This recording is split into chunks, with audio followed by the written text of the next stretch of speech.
On dit que la patience est une vertu. J'avais appris à la gérer en dirigeant un club de golf où des millionnaires faisaient des caprices pour des putts de 3 pieds, mais rien ne m'avait préparé à la nuit où l'ami de ma femme s'est levé à notre gala de charité et m'a remercié d'être inconscient.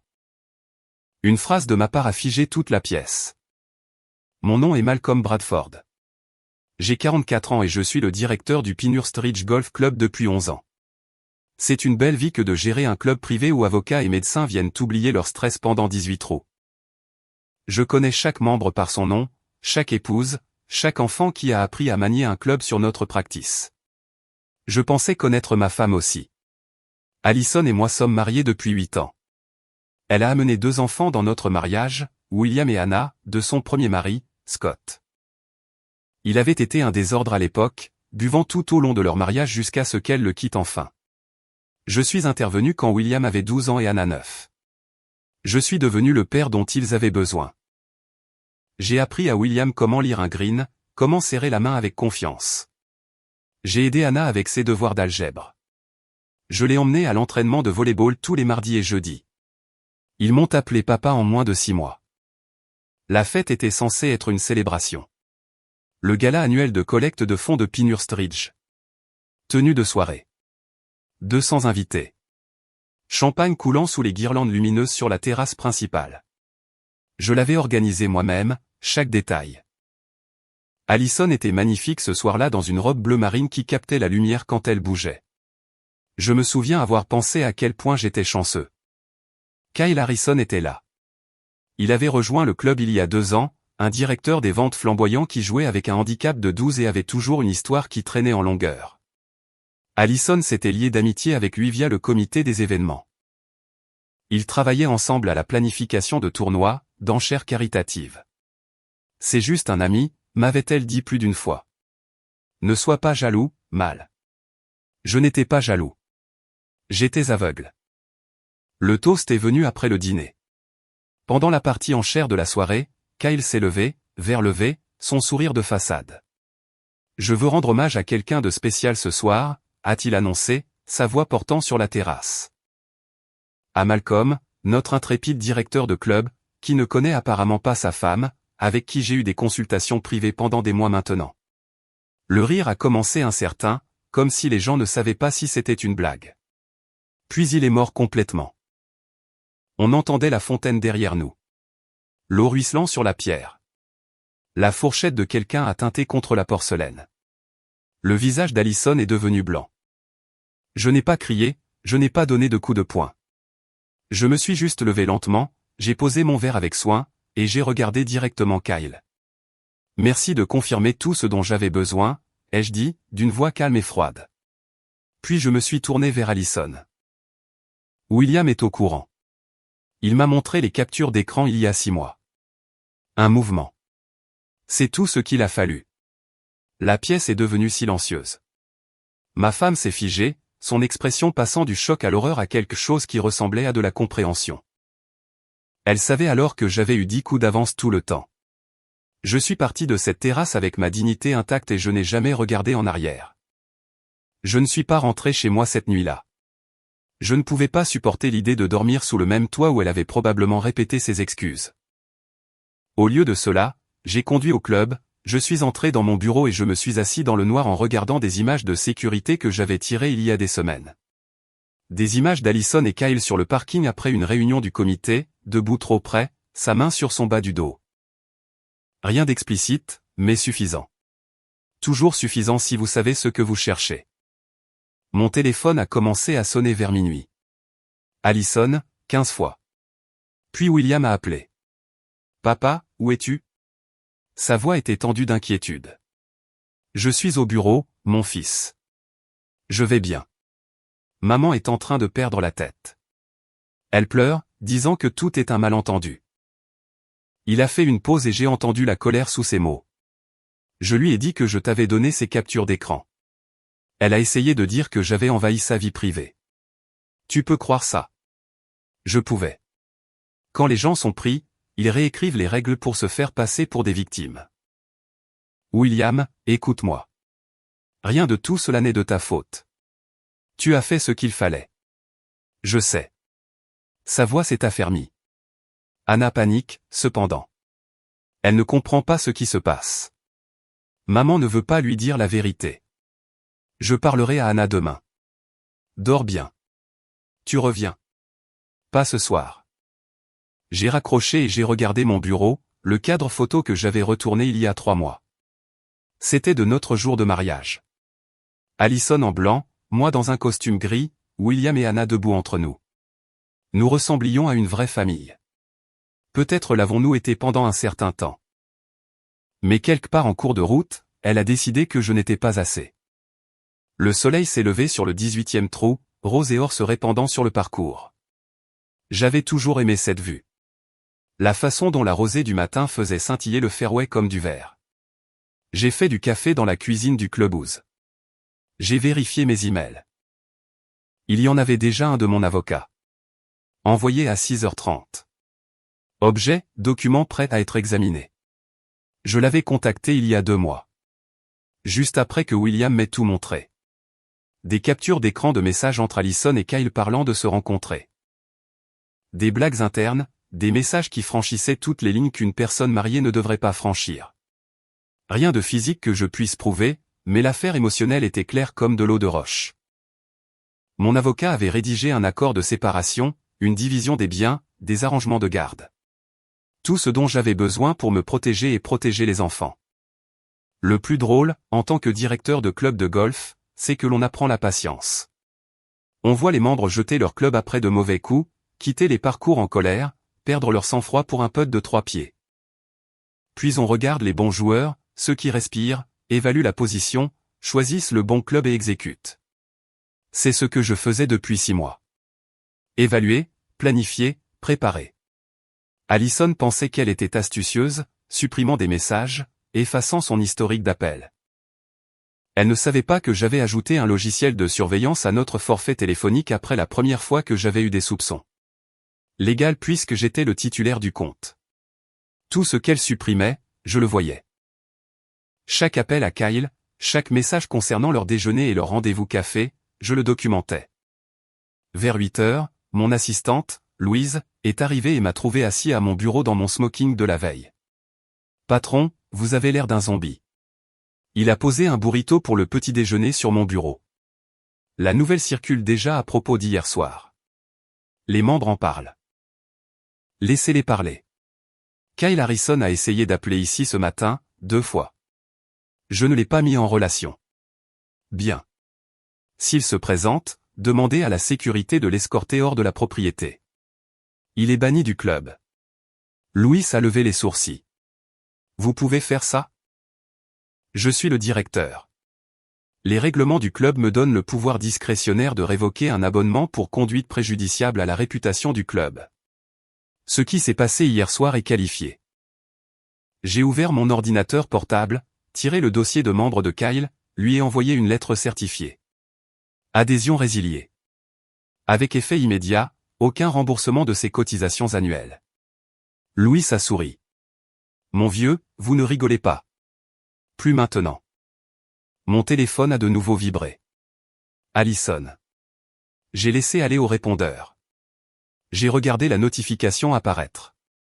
J'ai écouté son message sur le haut-parleur. Mal, s'il te plaît. Nous devons parler. Je sais à quoi ça ressemble, mais tu as tout faux. Kyle était juste stupide. C'était une blague. Il n'y a rien entre nous. S'il te plaît, rentre à la maison. Anna te demande. S'il te plaît. Sa voix s'est brisée à la fin. Les larmes étaient évidentes. Il y a 6 mois, cela m'aurait brisé. Maintenant, cela ne ressemblait qu'à du bruit. J'ai supprimé le message et je suis retourné au travail.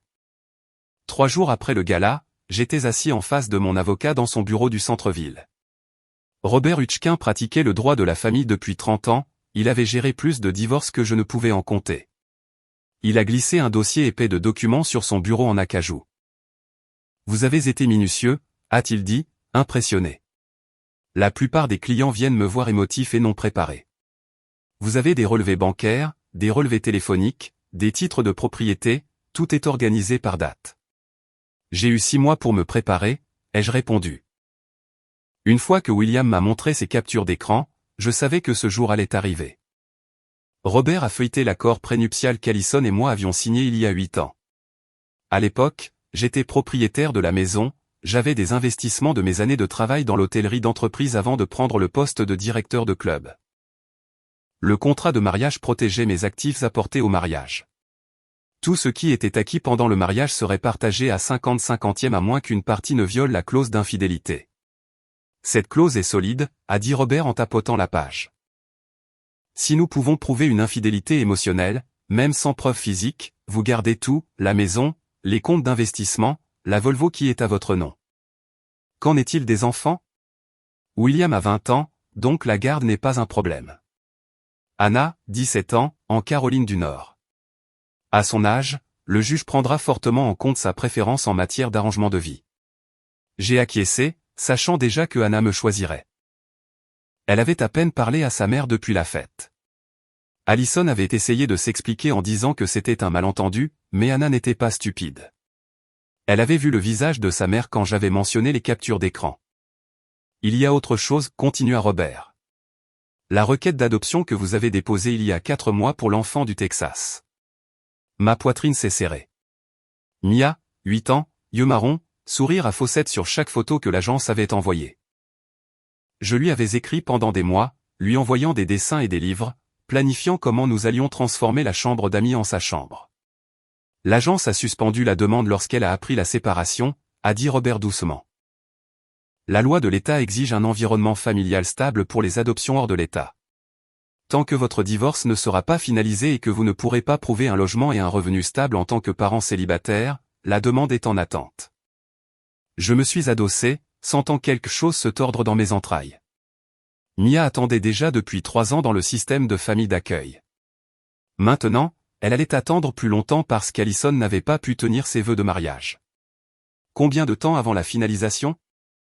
Si elle ne conteste pas, 6 à 8 mois. Si elle se bat, cela pourrait être 1 an, peut-être plus. Elle contestera, dis-je doucement. Non pas parce qu'elle veut rester mariée, mais parce que son orgueil ne la laissera pas perdre.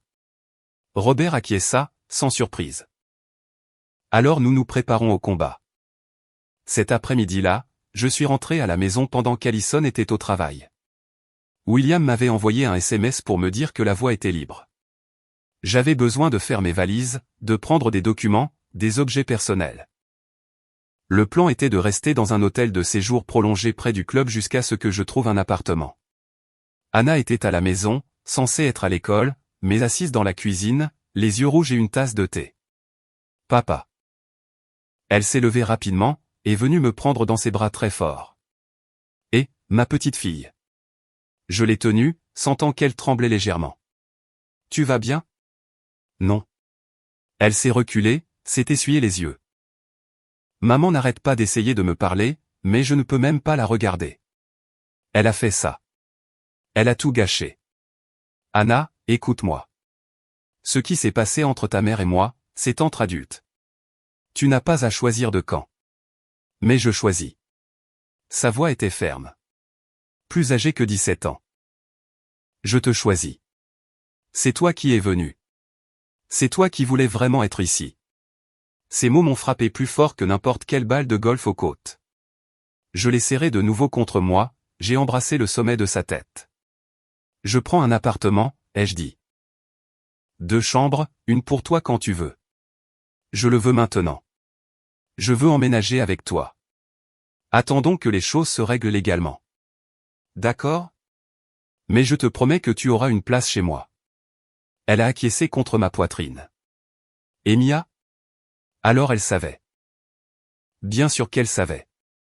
Nous avions parlé des projets d'adoption aux 2 enfants. Nous leur avions fait choisir des animaux en peluche à lui envoyer. C'est en attente pour l'instant, mais je n'abandonne pas. Bien. Anna a reculé, une détermination féroce dans les yeux. Elle mérite une vraie famille, et toi aussi. J'ai fait 2 valises de vêtements, j'ai pris mon ordinateur portable et des dossiers importants du bureau à domicile. Avant de partir, je me suis arrêté dans le salon, j'ai regardé les photos de famille sur la cheminée, une de notre mariage, une autre du 16e anniversaire d'Anna, la remise de diplôme de William au lycée. Tous souriants, tous des mensonges construits sur une fondation qui se fissurait déjà. J'ai laissé les photos où elles étaient et je suis sorti. La nouvelle se répand vite dans une communauté comme la nôtre. Pinehurst Ridge n'était pas seulement un club de golf. C'était un centre social où tout le monde connaissait les affaires de tout le monde. À la fin de la semaine, mon téléphone était plein de messages. Certains de soutien, certains pour la potin, certains faisant maladroitement semblant que rien ne s'était passé. L'appel le plus inattendu est venu de Scott Daniels. Malcolm, c'est Scott. William m'a donné ton numéro. J'espère que ça va. Je me suis garé sur le parking de l'hôtel. Le moteur tournait toujours. Oui, ça va. J'ai entendu ce qui s'est passé au gala. Je suis désolé, mon ami. Venant de lui, l'ex-mari d'Allison, le père qui avait disparu dans la dépendance et laissé ses enfants derrière lui. C'était étrange, mais Scott était sobre depuis 5 ans maintenant. Remarié à une femme nommée Beth, travaillant comme conseiller dans un centre de réadaptation. William s'était reconnecté avec lui il y a 2 ans, prudemment au début, puis plus ouvertement. Merci, dis-je prudemment. Écoute, je sais que je n'ai pas le droit de dire ça, mais tu as été plus un père pour mes enfants que je ne l'ai jamais été. William parle de toi tout le temps. La façon dont tu t'es montré, la façon dont tu t'es vraiment soucié. Ça compte. Ma gorge s'est serrée. Ce sont de bons enfants. Facile à s'occuper. Non, ce sont de bons enfants parce que tu leur as donné le sentiment de valoir la peine d'être soutenus. Il a fait une pause. Je les ai déçus. J'ai déçu Allison. Des années perdues que je ne peux pas récupérer. Mais tu leur as donné de la stabilité quand je ne pouvais pas. Quoi qu'il arrive avec ce divorce, ces enfants savent qui est leur vrai père. Après avoir raccroché, je suis resté assis sur le parking pendant longtemps, digérant cette conversation. Scott Daniels, le fantôme du passé d'Allison, était devenu un homme meilleur que je ne l'avais imaginé. Pendant ce temps, je vivais dans une chambre d'hôtel avec 2 valises et un mariage qui avait implosé. Le coup suivant est arrivé 3 jours plus tard.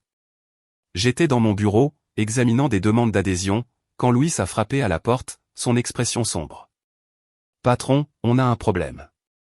Allison est ici sur le parking avec Kyle. » Je me suis levé, chaque muscle tendu. « Quoi ? » Ils se disputent fort. Les membres le remarquent. Je suis sorti par l'entrée principale, je les ai vus près de la Mercedes de Kyle. Allison gesticulait sauvagement, son mascara taché, sa voix portant sur l'asphalte. Kyle avait les mains levées, défensif, reculant. « Tu as dit que c'était juste de la drague, » criait Allison. « Tu as dit que ça ne voulait rien dire. » Ça n'a rien voulu dire. Jésus, Allison, c'est toi qui n'arrêtais pas de m'envoyer des SMS. Plusieurs membres s'étaient arrêtés, faisant semblant de vérifier leur sac de golf tout en écoutant manifestement. C'était un désastre. Je suis sorti, ma présence les arrêtant tous les deux au milieu d'une phrase. « Allison, tu dois partir maintenant. » Elle s'est tournée vers moi, les yeux écarquillés. « Mal, s'il te plaît, nous devons parler. » Il m'a menti. Il a fait comme si ce n'était rien, mais maintenant tout le monde pense que je suis une sorte de « tu as fait ton choix », dis-je d'une voix calme. Maintenant, vis avec. Kyle s'est avancé. Écoute, mon vieux. Ça a dérapé. Je ne voulais pas que les choses explosent comme ça. C'était juste laisse tomber. Je me suis tourné vers Louise, qui m'avait suivi. Appelle la sécurité. Fais-les partir tous les deux de la propriété. Mal, s'il te plaît. Allison m'a attrapé le bras. J'ai doucement retiré sa main. Recule. Tu n'es pas membre ici, Allison. Tu n'as aucune raison d'être sur le terrain du club. Si tu veux parler, passe par mon avocat. Son visage est passé de l'imploration à la colère. Tu vas vraiment faire ça? Jeter 8 ans à cause d'un malentendu? Tu les as jetés la première fois que tu lui as envoyé un SMS. Quelque chose que tu ne voulais pas me montrer. La sécurité est arrivée. 2 hommes que j'avais personnellement embauchés. Ils ont escorté Allison et Kyle jusqu'à leur véhicule. Les membres ont regardé, murmuré. Demain, tout le monde en ville serait au courant. Je suis rentré, j'ai fermé la porte de mon bureau et je me suis assis à mon bureau. Mes mains tremblaient, l'adrénaline me traversait. Je venais d'humilier ma femme en public. De la bannir d'un endroit qu'elle considérait comme sa deuxième maison. Mais j'avais aussi tracé une ligne. Plus de négociations, plus de chance, plus de simulation. La Volvo XC60, disparaissant de l'allée, a été le premier véritable choc pour Alison. Je l'avais fait remorquer vers un parking sécurisé un mercredi matin pendant qu'elle était au travail. Légale, elle était à mon nom grâce au programme de location d'entreprise du club. Elle l'avait conduite pendant 3 ans, pensant qu'elle lui appartenait. Son avocat a appelé le mien dans l'heure. Votre client se montre inutilement vindicatif, a déclaré James Pritchard, selon Robert. Lui prendre son véhicule la laisse sans transport. Mon client récupère une propriété qui lui appartient, a répondu Robert. Elle peut acheter son propre véhicule. La même semaine, j'ai découvert quelque chose d'intéressant en examinant nos relevés bancaires conjoints. Le compte montrait des virements réguliers vers un compte que je ne reconnaissais pas. De petites sommes, 50 ou 75 $ chaque semaine depuis 8 mois. J'ai appelé la banque, fourni mon identification en tant que co-titulaire du compte, obtenu les informations de routage. Les virements allaient à Kyle Harrison. Je suis resté dans ma chambre d'hôtel à regarder les relevés, à faire le calcul. Près de 2500 $ sur 8 mois. Pourquoi ma femme envoyait-elle de l'argent à un homme qui possédait une concession de voitures de luxe et vivait dans une maison d'un demi-million de $? Robert a déposé une requête pour une divulgation financière complète le lendemain. Si Alison cachait des actifs ou détournait des fonds conjugaux de manière inappropriée, le juge devait le savoir. La découverte a durement frappé Alison. Son avocat a appelé pour demander une réunion d'urgence. Nous nous sommes rencontrés au bureau de Robert un vendredi après-midi. Alison était assise en face de moi. James Pritchard à ses côtés, l'air plus abattu que fâché. L'argent était un prêt, a dit Alison doucement. Des problèmes de trésorerie l'année dernière. Sa concession était en difficulté. J'essayais d'aider. Avec notre argent, ai-je dit d'un ton sec, sans me le dire. Je savais que tu dirais non. Tu as raison. J'aurais dit non à donner nos économies à l'homme avec qui tu avais une liaison émotionnelle. James a interjeté. Il n'y a aucune preuve d'infidélité physique, Malcolm. Ces virements, bien qu'inappropriés, ne constituent pas. Les jeux interrompus, ma voix coupante. N'insultez pas mon intelligence en prétendant que c'était innocent. Elle soutenait financièrement un autre homme tout en mentant à son mari. C'est une trahison. Qu'ils aient couché ensemble ou non. Robert a glissé un document sur la table. Nous demandons le remboursement intégral des fonds transférés ainsi que la réaffectation des comptes de retraite conformément à la clause d'infidélité prénuptiale. Le visage d'Alison est devenu pâle. Mal, s'il te plaît. Si tu prends tout, je n'aurai plus rien. Je ne peux pas me permettre un appartement avec mon seul salaire. Tu aurais dû y penser avant de choisir Kyle plutôt que moi. Je ne l'ai pas choisi. Ce n'était jamais comme ça. C'était juste quelqu'un qui écoutait, qui me faisait me sentir intéressante à nouveau. Tu étais toujours au club, toujours au travail, toujours. Toujours à pourvoir, ai-je terminé, toujours à m'assurer que les factures étaient payées, que la maison était entretenue, que les enfants avaient ce dont ils avaient besoin. C'est ce que font les maris, Alison. Nous nous montrons, nous travaillons. Nous ne nous retirons pas parce que nous nous ennuyons. Elle a tressailli à cela. Les larmes ont commencé. Je n'ai rien ressenti. Il y a 6 mois, ces larmes m'auraient brisé. Maintenant, ce n'était que de l'eau. La réunion s'est terminée avec Robert présentant nos conditions, la pleine propriété de la maison pour moi, la division des comptes de retraite en ma faveur en raison de la clause d'infidélité. Le remboursement de tous les fonds transférés par Kyle Harrison et la garde partagée d'Anna avec un placement principal chez moi, selon la préférence d'Anna. C'est excessif, a protesté James. Ce sont les conséquences, a répondu Robert. En rentrant dans ma voiture après, j'ai senti le poids de tout cela. Je n'étais pas cruel pour le plaisir de l'être, mais je n'allais pas non plus laisser Alison s'en tirer à bon compte pendant que je ramassais les morceaux seul. Elle avait fait des choix. Maintenant, elle allait vivre avec. Mon téléphone a vibré. SMS d'Anna. Maman est venue à l'école à midi en pleurant. Tout le monde me regarde. Peux-tu venir me chercher plus tôt? J'ai répondu immédiatement. En allant à l'école, j'ai réalisé que c'était des dommages collatéraux que je ne pouvais pas empêcher. Anna était assez âgée pour comprendre ce qui s'était passé, mais cela ne rendait pas plus facile de voir sa mère s'effondrer publiquement. Je me suis garé sur le parking, j'ai trouvé Anna assise sur un banc devant le bureau principal, son sac à dos à côté d'elle. Elle est montée dans la voiture sans un mot, regardant droit devant. « Tu vas bien ?» j'ai demandé. Elle est arrivée en pleurant en disant que tu lui prenais tout, qu'elle allait être sans abri, que je devais rentrer à la maison et la soutenir. La voix d'Anna était tendue de colère. Devant le père de mes amis. Devant tout le monde. Je suis désolé, ma petite. Ne t'excuse pas. C'est elle qui a fait ça.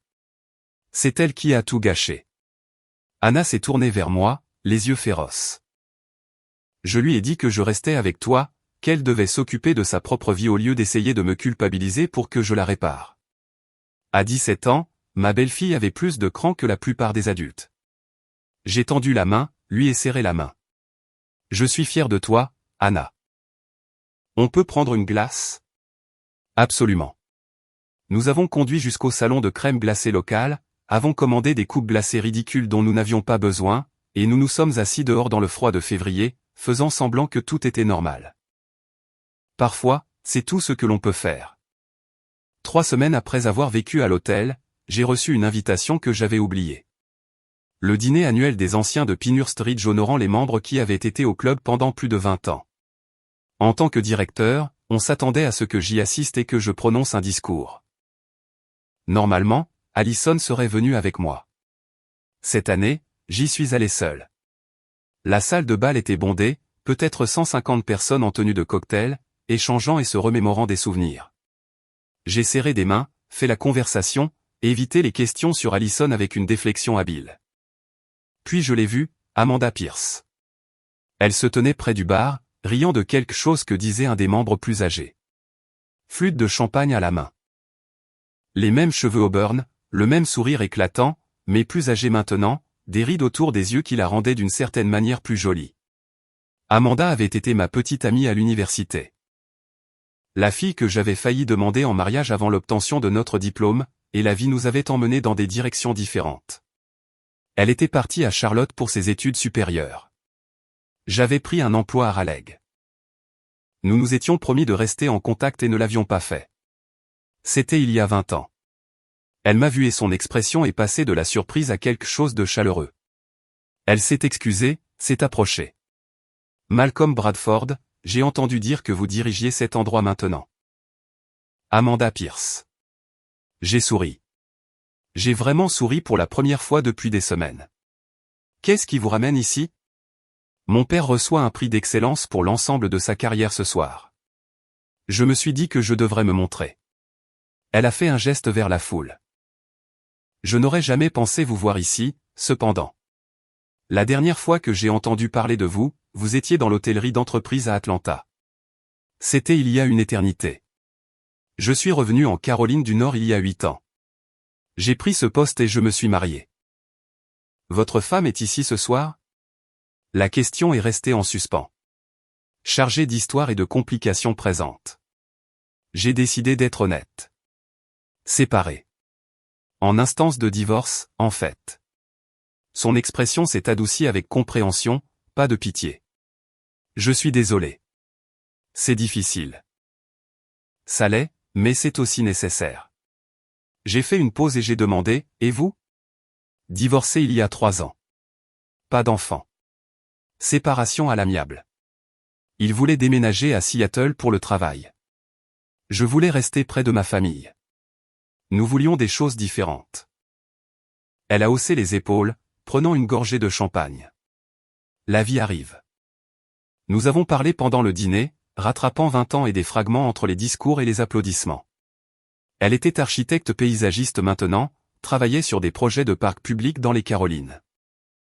Vivait à Asheville mais rendait visite à ses parents à Raleigh tous les mois. Elle ne s'était jamais remariée. Sortait occasionnellement, se concentrait sur sa carrière.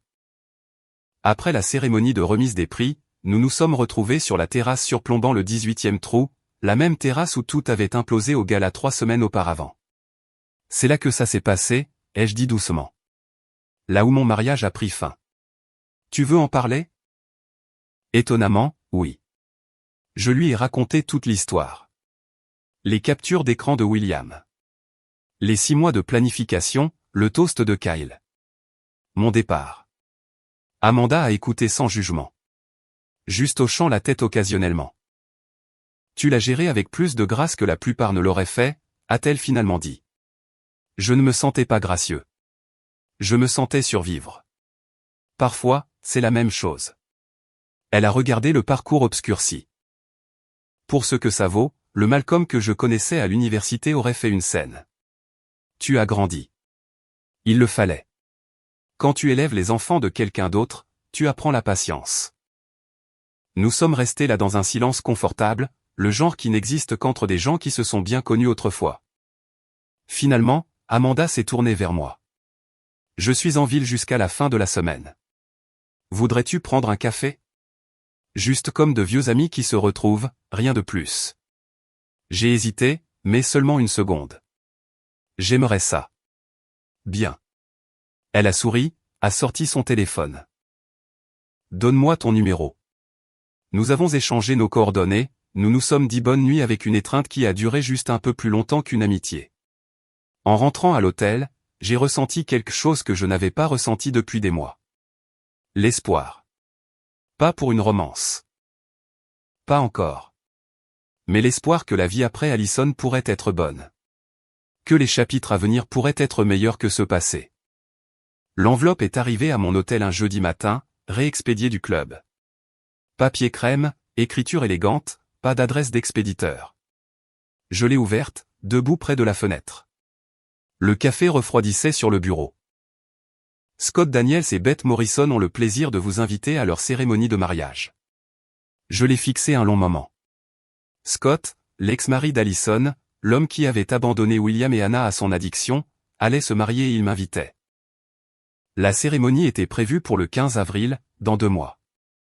Lieu, une petite chapelle à Apex, réception dans un vignoble, écrit à la main en bas. Malcolm, cela signifierait le monde si tu te tenais à mes côtés. Tu montres à mes enfants ce qu'un père devrait être. Scott. Mon téléphone a sonné. William. Papa, tu l'as eu?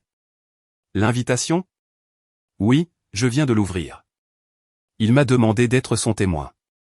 La voix de William portait des émotions compliquées. Je sais que c'est bizarre, mais il a vraiment changé. Il est sobre depuis 5 ans. Il travaille au centre de désintoxication. Il aide d'autres personnes à se désintoxiquer. Je veux soutenir ça. Alors tu devrais, ai-je dit sans hésitation. Tu n'es pas fâché? Pourquoi serais-je fâché? Scott est ton père, William. La biologie compte. S'il fait l'effort d'être meilleur, cela mérite d'être reconnu. William est resté silencieux un instant. Maman est en train de perdre la tête. Elle a découvert qu'il t'avait invité toi et pas elle. Elle a dit que c'était une trahison. Bien sûr qu'elle l'a fait. Dans l'esprit d'Allison, l'histoire de la rédemption de Scott était une autre chose qui lui était enlevée. Elle avait tourné la page, reconstruit sa vie après que son addiction ait détruit leur mariage. Maintenant, c'était lui qui prospérait pendant qu'elle s'effondrait. Qu'est-ce que tu lui as dit? J'ai demandé. Que c'est le mariage de Scott? Le choix de Scott. Elle n'a pas aimé cette réponse. Je suis sûr qu'elle n'a pas aimé. J'ai regardé l'invitation à nouveau. Dis à Scott que je serai là. Vraiment? Vraiment. Et William? Je suis fier de toi d'avoir l'esprit ouvert sur ton père. Cela demande du courage. Après que nous ayons raccroché, j'ai envoyé un SMS à Scott directement. Un honneur d'être à tes côtés. Félicitations pour tes 5 ans et pour Beth. Sa réponse est venue rapidement. Merci, frère. Ça signifie tout. Frère. Le mot pesait lourd. Scott et moi avions construit quelque chose d'inattendu au cours des 2 dernières années. Un respect mutuel né d'un amour partagé pour les mêmes 2 enfants. Il les avait déçus une fois, mais était déterminé à ne pas les décevoir à nouveau. Cela méritait d'être reconnu.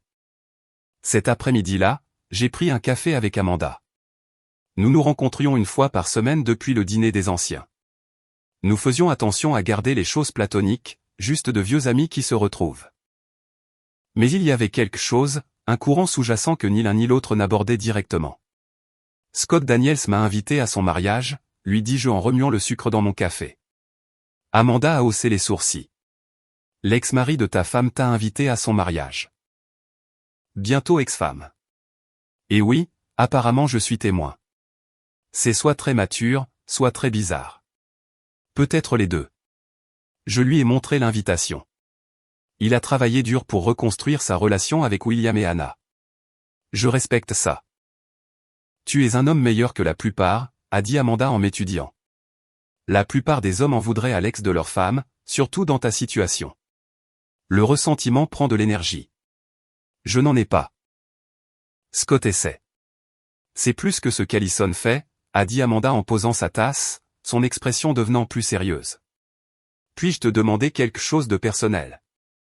Vas-y. Tu vas bien? Vraiment bien? Parce que tu sembles remarquablement calme pour quelqu'un qui traverse un divorce. J'ai réfléchi à la question, allais-je bien? La plupart des jours, oui. Certaines nuits, allongé dans une chambre d'hôtel qui sentait le nettoyant industriel, je ressentais la perte comme un poids physique. Mais dans l'ensemble, j'avançais. Je vais bien parce que je l'ai vu venir, ai-je dit finalement. J'ai eu 6 mois pour faire mon deuil en faisant semblant que tout allait bien. Au moment où ça a explosé, j'avais déjà fait le difficile travail de lâcher prise. Ce n'est pas facile. Non, ce n'est pas facile. Mais c'est mieux que l'alternative. Je l'ai regardé dans les yeux. Et toi? Ton divorce. C'était à l'amiable comme tu as dit ou c'était la version polie?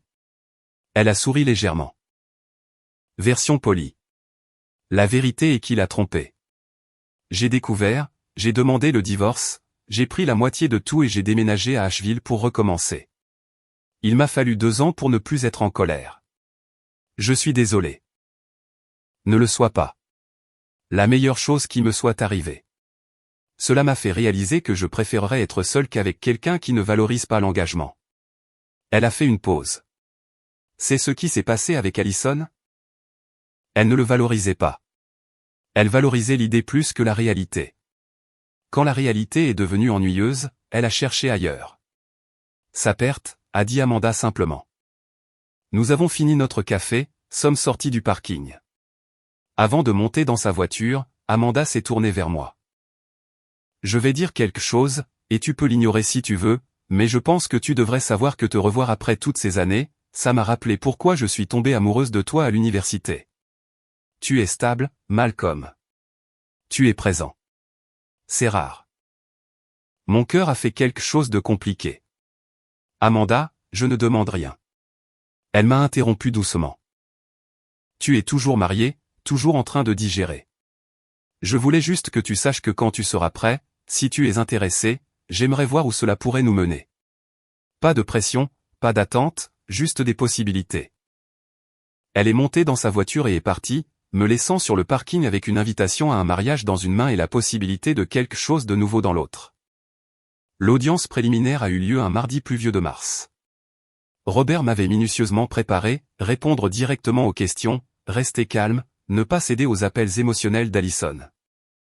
Le juge examinerait nos requêtes déposées et rendrait des décisions initiales sur la garde temporaire et le gel des avoirs. La salle d'audience était plus petite que prévu. Boiseries et lumières fluorescentes, une poignée d'autres affaires attendant avant la nôtre. Allison était assise en face, de l'autre côté de l'allée, avec James Pritchard, refusant de me regarder. Elle avait perdu du poids, son costume flottait sur sa silhouette. Lorsque notre affaire a été appelée, nous nous sommes approchés du banc. La juge Patricia Whitmore, la soixantaine, les cheveux gris attachés en arrière, des lunettes de lecture posées sur son nez. Elle a examiné le dossier avec une efficacité routinière. Monsieur Bradford, vous demandez la garde principale de l'enfant mineur, Anna Bradford, âgée de 17 ans. Oui, votre honneur. Anna a exprimé une préférence claire pour résider avec moi. Elle réside actuellement avec moi et ce, depuis le mois dernier. Madame Bradford, quelle est votre position? La voix d'Allison tremblait. Votre honneur, ma fille est influencée par son beau-père. Je suis sa mère. Elle doit être avec moi. Anna est-elle présente au tribunal aujourd'hui? Elle est à l'école, votre honneur, a répondu Robert. Mais nous avons une déclaration sous serment signée d'elle précisant sa préférence. La juge Whitmore a lu le document, puis a regardé Allison. Madame Bradford, votre fille a 17 ans en Caroline du Nord. Sa préférence a un poids considérable. À moins que vous ne puissiez prouver une aliénation parentale ou des conditions dangereuses, ce tribunal est enclin à honorer ses souhaits. Mais il l'a retourné contre moi. La maîtrise d'Allison s'est brisée. Il lui a empoisonné l'esprit. Madame Bradford, contrôlez-vous, a dit fermement la juge. Présentez des preuves ou acceptez l'arrangement temporaire. James a posé une main sur le bras d'Allison, a murmuré quelque chose. Elle s'est tue, les larmes coulant sur son visage. Le juge a poursuivi, la garde temporaire d'Anna Bradford est accordée à Monsieur Malcolm Bradford en attendant l'audience finale de divorce. Maintenant, concernant les biens matrimoniaux. Robert a présenté notre dossier, le contrat de mariage, la clause d'infidélité, les virements documentés à Kyle Harrison. Le juge a écouté, posant occasionnellement des questions. Madame Bradford, vous avez viré environ $2500 d'un compte joint à Monsieur Kyle Harrison sur 8 mois. Quel était le but? C'était un prêt, votre honneur. Il avait des difficultés financières. Avez-vous informé votre mari de ces virements? Non. Mais Monsieur Harrison a-t-il remboursé ses prêts? Allison a hésité. Pas encore, mais il le fera. Avez-vous un billet à ordre? Toute documentation sur les conditions du prêt? Non, votre honneur. C'était entre amis. La juge Whitmore a retiré ses lunettes, a regardé Allison avec une certaine pitié. Madame Bradford, le transfert de fonds matrimoniaux sans la connaissance ou le consentement du conjoint est problématique. Combiné à la preuve d'infidélité émotionnelle, ce tribunal trouve des motifs pour appliquer la clause d'infidélité prénuptiale. Votre honneur, s'il vous plaît. Le domicile conjugal restera en la possession exclusive de Monsieur Bradford. Les comptes de retraite seront divisés 70/30 en faveur de Monsieur Bradford. Madame Bradford devra restituer tous les fonds transférés ou Monsieur Harrison fera l'objet d'une action civile. Le véhicule enregistré au nom de Monsieur Bradford reste sa propriété. Allison sanglotait maintenant ouvertement. James a essayé de la réconforter, mais elle l'a repoussé. Madame Bradford, dit la juge, son ton s'adoucissant légèrement. Vous aviez des choix. Vous les avez faits. Ce sont les conséquences. L'audience est ajournée. L'audience finale est prévue pour le 15 juin. Le marteau est tombé. En sortant du tribunal, je n'ai ressenti aucun triomphe, juste de l'épuisement. Allison s'était autodétruite et j'avais été celui qui tenait l'allumette. Ou peut-être qu'elle l'avait tenue tout le temps et que j'avais simplement cessé d'essayer de l'éteindre. Robert m'a tapé sur l'épaule. Ça s'est bien passé. La juge Whitmore ne tranche pas souvent de manière aussi décisive lors des audiences préliminaires. Ça n'a pas l'air d'une victoire. C'est parce que vous êtes une personne décente, Malcolm. Mais décent ne veut pas dire paillasson. Vous vous êtes protégé, vous et votre fille. C'est ce que font les pères. Je suis rentré au club, je me suis jeté dans le travail, j'ai examiné des demandes d'adhésion, j'ai planifié un calendrier de tournois de printemps, tout pour éviter de penser au visage d'Allison dans cette salle d'audience. Mon téléphone a vibré vers 16 heures. SMS d'Amanda. Comment ça s'est passé? Mieux que prévu. Garde temporaire accordée. Bien en grande partie sécurisé. Envie de compagnie pour le dîner? Pas d'attente, juste un soutien amical. J'ai hésité, puis j'ai tapé. J'aimerais ça. Louis JS à 19 heures. À tout à l'heure. Peut-être que Robert avait raison. Peut-être que me protéger ne me rendait pas cruel. Peut-être que cela me rendait juste assez intelligent pour savoir quand s'éloigner du feu. Le mariage de Scott était tout ce que celui d'Allison et le mien n'avaient pas été. Petit, intime, honnête. 40 personnes dans une chapelle surplombant un vignoble. Bette dans une simple robe crème. Scott dans un costume bleu marine. Tous deux rayonnant d'un bonheur chèrement gagné. Je me tenais à côté de William à l'hôtel, regardant Scott réciter des vœux qu'il avait écrits lui-même. Je promets de me montrer chaque jour, même quand c'est difficile. Surtout quand c'est difficile. Je promets de te choisir. De nous choisir. De choisir la vie que nous construisons ensemble. Les mots résonnaient différemment quand on avait vu quelqu'un échouer à ses promesses, puis se battre comme un diable pour devenir quelqu'un qui pouvait les tenir. À la réception, Scott m'a tiré à part. Merci d'être là, d'être resté là-haut. Je sais que c'est compliqué.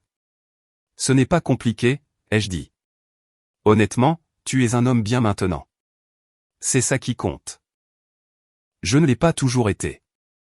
Tu as comblé les lacunes que j'ai laissées. Tu as élevé mes enfants quand je ne pouvais pas. Sa voix s'est épaissie. Je ne cesserai jamais de t'en être reconnaissant. Nous sommes restés là.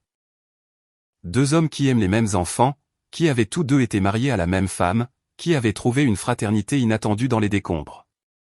Ce sont de grands enfants, ai-je dit. Facile à aimer. Plus tard, dansant avec Amanda, qui était venue en tant que mon rendez-vous, j'ai surpris William en train de nous regarder de l'autre côté de la pièce. Il a souri, m'a fait un pouce levé. Anna était à côté de lui, riant de quelque chose que la nièce de Beth avait dit. Ils avaient l'air heureux. C'était suffisant. Tu penses à ton propre mariage, a taquiné Amanda. Le divorce n'est même pas encore finalisé. Une étape à la fois. C'est juste. Elle a posé sa tête sur mon épaule, mais quand tu seras prêt, je ne bouge pas. 3 semaines plus tard, l'audience finale de divorce s'est déroulée avec un minimum de drame. Allison n'a pas contesté les conditions. La juge Whitmore a signé les documents et, juste comme ça, 8 ans se sont dissous en documents légaux. En sortant du tribunal, j'ai vérifié mon téléphone. Email de l'agence d'adoption au Texas. Objet, demande réintégrée. Ma main tremblait en l'ouvrant. Avec le divorce finalisé et la preuve d'un revenu et d'un logement stable, ma demande pour Mia avait été remise en statut actif. Délai estimé, 3 à 4 mois. Je me suis assis dans ma voiture et j'ai pleuré, non pas de tristesse, mais de soulagement. Mia aurait sa famille après tout. Décembre est arrivé avec sa pluie froide et la saison la plus chargée à Pinehurst Ridge. J'avais emménagé dans une maison en octobre. 3 chambres, une petite cour, de la place pour tout le monde. Anna avait son propre espace décoré exactement comme elle le voulait. La 3e chambre attendait, peinte en jaune, des animaux en peluche alignés sur les étagères. Mia est arrivée un mardi. L'assistante sociale l'a amenée à la maison à 15 heures. Cette petite fille de 8 ans avec des traits sombres et d'énormes yeux serrant un ours en peluche usé.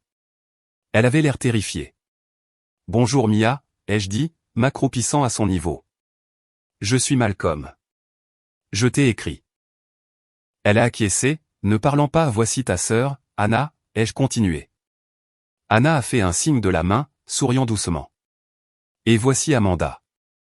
Elle m'a aidé à préparer ta chambre. »« Tu veux la voir ?» a demandé Anna. Mia a de nouveau acquiescé. Anna lui a pris la main, l'a conduite à l'intérieur. Je les ai regardés disparaître dans le couloir. J'ai entendu la voix excitée d'Anna expliquant où tout se trouvait.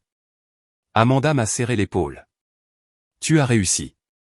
Nous avons réussi. » L'assistante sociale m'a remis des papiers, a expliqué la période de placement d'essai, a programmé des visites de suivi. Je l'ai à peine entendu, trop concentré sur le son de la petite voix de Mia parlant enfin, demandant à Anna à propos de l'éléphant en peluche sur le lit. Cette nuit-là, après que Mia se soit endormie dans sa nouvelle chambre, je me suis assis sur le porche arrière avec Amanda. Elle avait été de plus en plus présente au cours des derniers mois, construisant soigneusement des relations avec Anna et maintenant Mia. Rien de précipité, rien de forcé, juste une présence constante.